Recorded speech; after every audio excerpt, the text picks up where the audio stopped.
Mark chapter 5, New American Standard Version. They came to the other side of the sea, in the region of Gerasenes. When he got out of the boat, immediately a man from the tombs with an unclean spirit met him. He lived among the tombs, and no one was able to bind him anymore, not even with a chain, because he had often been bound with shackles and chains, and the chains had been torn apart by him, and the shackles broken in pieces, and no one was strong enough to subdue him. Constantly, night and day, he was screaming among the tombs and in the mountains, and cutting himself with stones. Seeing Jesus from a distance, he ran up and bowed down before him, and shouted with a loud voice, and he said, "What business do you have with me, Jesus, Son of the Most High God? I implore you, by God, do not torment me." For he had already been saying to him, "Come out of the man, you unclean spirit."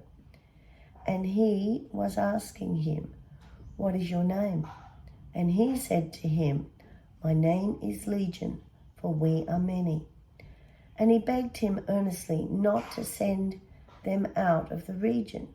Now there was a large herd of pigs feeding nearby on the mountain.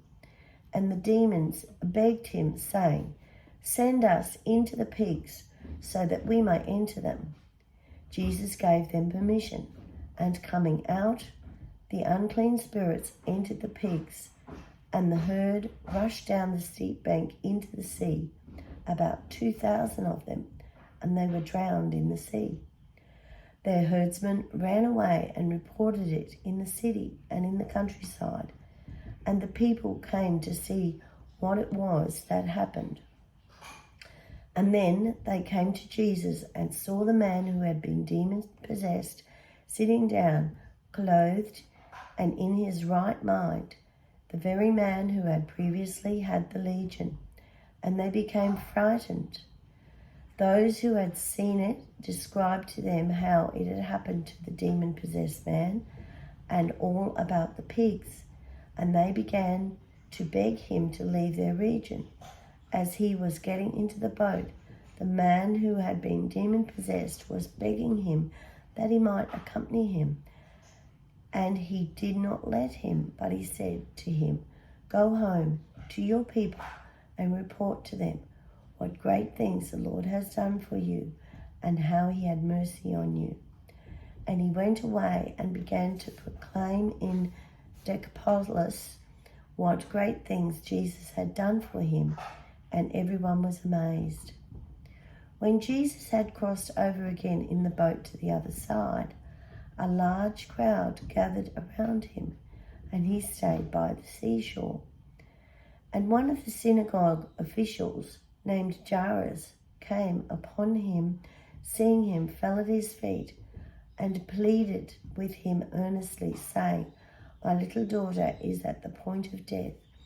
Please come, lay your hands on her, so that she will get well and live."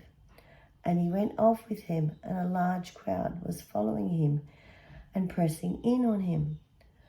A woman who had a hemorrhage for 12 years and had endured much at the hands of many physicians and had spent all that she had, was not helped at all, but instead had become worse. And after hearing about Jesus, she came up in the crowd behind him and touched his cloak. For she had been saying to herself, "If I just touch his garment, I will get well." And immediately the flow of her blood was dried up, and she felt in her body that she was healed of her disease. And immediately Jesus perceived in himself that power had gone out, turned around in the crowd and said, "Who touched my garments?" And his disciples said to him, "You see the crowd pressing in on you, and you say, 'Who touched me?'" And he looked around to see the woman who had done this. But the woman, fearing and trembling, aware of what had happened to her, came and fell down before him and told him the whole truth. And he said to her, "Daughter, your faith has made you well.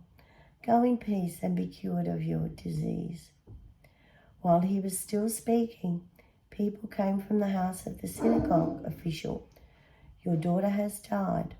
Why bother the teacher further?" But Jesus, overhearing what had been spoken, said to the synagogue official, "Do not be afraid, only believe." And he allowed no one to accompany him except Peter, James, and John, the brother of James. They came to the house of the synagogue official, and he saw a commotion and people loudly weeping and wailing. And after entering, he said to them, "Why are you making a commotion and weeping? The child has not died, but is asleep." And they began laughing at him. But putting them all outside, he took along the child's father and mother and his own companions, and he entered the room where the child was in bed.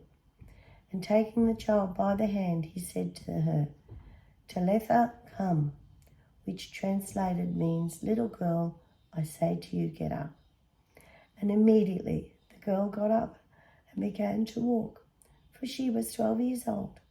And immediately they were completely astonished, and he gave them strict orders that no one was to know about this, and he told them to have something given to her to eat.